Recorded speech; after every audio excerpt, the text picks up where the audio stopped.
तो देख लीजिएगा क्वेश्चन क्या कह रहा है। क्वेश्चन नंबर 5, इसमें किसी एपी का प्रथम पद कितना है? 5 है। अब प्रथम पद को हम लोग ए से सूचित करते हैं, तो ए का मान यहाँ पे कितना है? 5 है। अंतिम पद को हम लोग एल से सूचित कर सकते हैं, या तो उसको हम लोग ए एन से भी सूचित करते हैं। तो एल का मान में कितना हो जाएगा? 45। फिर उसके बाद आगे योग को एस से या एस एन भी लिख सकते हो, केवल एस से भी सूचित कर सकते हैं, ठीक है ना। तो इसका मान कितना है? 400 है। ये सारे मान अब समानांतर श्रेणी का दिया हुआ है, यानी कि एपी का दिया हुआ है। तो उसमें से सवाल क्या पूछा गया है? अब पदों की संख्या को n से सूचित करते हैं, तो यहाँ पे पदों की संख्या n का मान कितना होगा, ये सवाल है। फिर उसके बाद आगे सर्वांतर, यानी सर्वांतर को हम लोग d से सूचित करते हैं, तो d का मान कितना होगा। तो यही 2 सवाल हम लोग का पूछा गया है ना।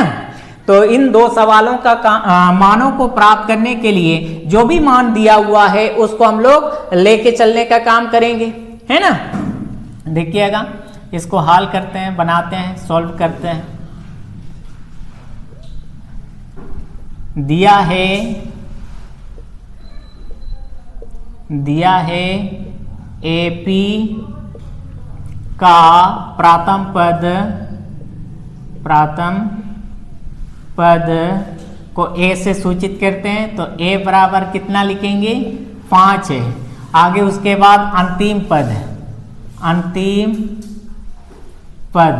अंतिम पद को हम लोग ए एन से भी सूचित करते हैं और ये एल से भी सूचित करते हैं। तो एल बराबर कितना लिखेंगे? 45। ये लिख लेने के बाद अब आगे तथा योग को एस एन से भी सूचित करते हैं और एस से भी। तो एस बराबर कर दे रहे हैं, एस बराबर कितना? 400। ये जब इतना दिया हुआ है तो आगे ध्यान दीजिएगा, यहाँ से पदों की संख्या और सर्वांतर डी का मान, इन दोनों का मान को ज्ञात करने के लिए अब कैसे किस तरह से काम करेंगे, तो इन दोनों का मान को प्राप्त कर सकते हैं, है ना। ध्यान दीजिएगा, एस का मान जो यहाँ पे 400 दी गई है, तो जो भी समानांतर श्रेणी रहेगा उस समानांतर श्रेणी के कुल योग, यानी कि योग को प्राप्त करने के लिए जो सूत्र होता है, अब उस सूत्र का प्रयोग करेंगे, ठीक ना। चूंकि S is equal to n/2, अब वो छोटा ब्रैकेट के अंदर a प्लस l, इसमें जाने का काम करेंगे। इसमें क्या होगा? s का मान यहाँ पे दिया हुआ है, n का मान को लाना है, फिर उसके बाद a का मान यहाँ से 5 है, l का मान कितना है? 45 है ना। तो इन सारे मानों को रखेंगे, तब यहाँ से n का मान को प्राप्त कर सकते हैं। आगे देयरफॉर होगा s का मान में यहाँ 400 लिखते हैं, बराबर n/2 को n/2, फिर a का मान यहाँ पे 5 है, तो a की जगह पे 5 जोड़ l का मान कितना है? 45 है। ये इस प्रकार से लिख लेने के बाद आगे इसको देख लीजिएगा, इम्प्लाइज अब 400 है, 400 को 400 बराबर n/2 को n/2, ब्रैकेट का अर्थ होती है गुना, ब्रैकेट हटा दें तो गुना।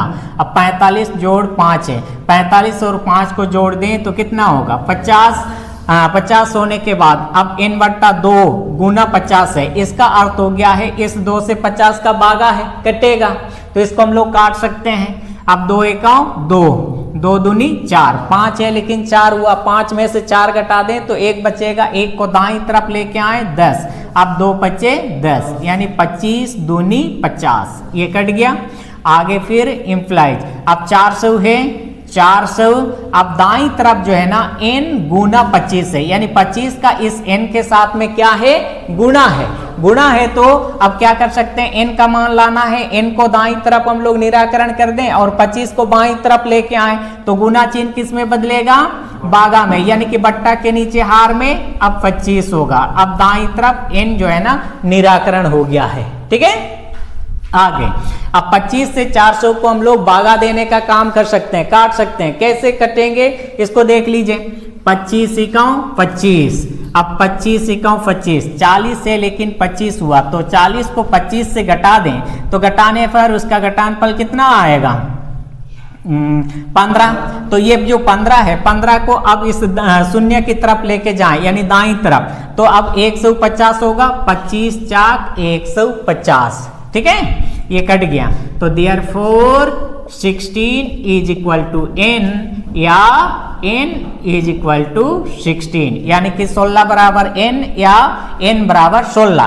तो n का मान जो 16 प्राप्त हो गया, यानी कि यही पदों की संख्या है। पदों की संख्या इस समानांतर श्रेणी में कितना है? 16 है। तो ये प्राप्त होने के बाद आगे और एक सवाल है सर्वांतर, यानी कि सर्वांतर d का भी मान को ज्ञात करना है।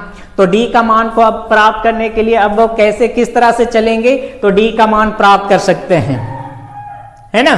तो अंतिम पद का जो मान दिया हुआ है यहाँ पे, अंतिम पद ये 45 से यहाँ पे भी रख के हम लोग जाने का काम करेंगे, तो हम लोग d का मान को प्राप्त कर सकते हैं, ठीक है। ध्यान दीजिएगा आगे, l बराबर तथा l बराबर a plus n minus 1 d, ये होता है, ठीक है। आगे इम्प्लाइज l का मान कितना है? 45 है। तो l के जगह क्या लिख सकते हैं? 45 बराबर, बराबर चिन्ह के दाईं तरफ ये a का मान में है a बराबर 5, a के जगह पे हम लोग 5 को लिखे हैं। आगे n का मान अभी हम लोग प्राप्त किए हैं 16, तो n के जगह पे हम लोग लिख सकते हैं 16 घटाओ a। अब d का मान को लाना है, इसलिए d को d लिखिएगा, 45 को 45 लिखें, बराबर 5 को 5 लिख लें, ये प्लस है प्लस। अब 16 घटाओ 1 है, 16 को 1 से घटा दें तो 15, 15 से सीधा d को गुना कर दें, 15d का 15d, ये होगा।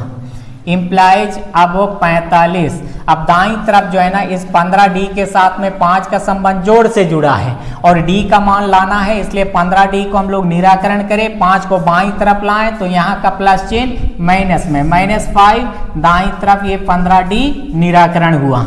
आगे इम्प्लाइज अब 45 घटाओ 5 है, 45 को 5 से घटा दें तो कितना होगा? 40। अब दाईं तरफ जो है ना, ये 15 के साथ d का गुना है और d का मान लाना है, तो d को निराकरण कर दें। 15 को बाईं तरफ लाने पर ये गुना चिन्ह बागा में और बट्टा के नीचे हार में, ये 15 दाईं तरफ d निराकरण हुआ।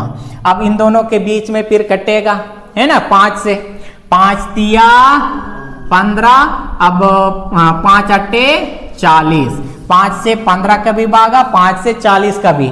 तो इस तरह से काट लेने के बाद आगे देयरफॉर 8/3 बराबर d, या हम लोग लिख सकते हैं इसको d बराबर 8/3। तो ये जो n का मान चाहिए था वो भी मिल गया है और d का मान जो चाहिए था, d का मान भी हम लोग प्राप्त कर लिए हैं। इन दोनों का मान को प्राप्त कर लेने के बाद अब लिख सकते हैं हम लोग अतः यहाँ पे पदों की संख्या, अतः पदों की संख्या 16 और सर्वांतर